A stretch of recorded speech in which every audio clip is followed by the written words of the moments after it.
Hope lives always.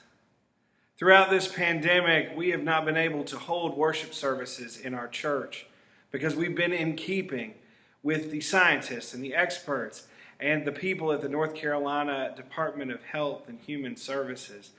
They have said that group gatherings of more than 25 people are not recommended, and we have heeded that wisdom and that advice.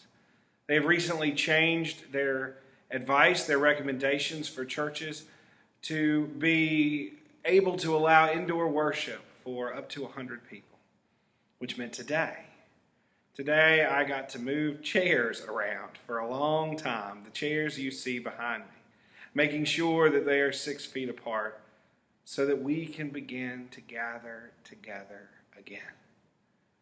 This moving of chairs is not a new thing in my ministry.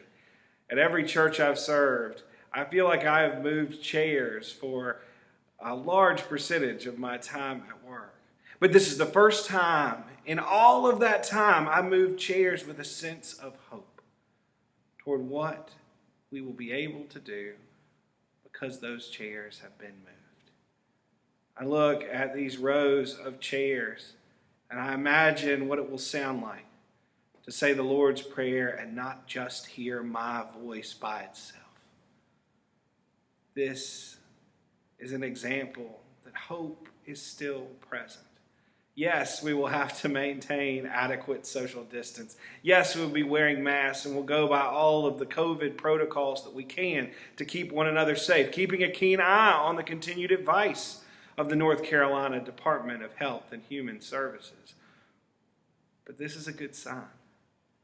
A sign for a future where we get to gather together once more and embrace one another once more in faith and in hope. Because hope lives.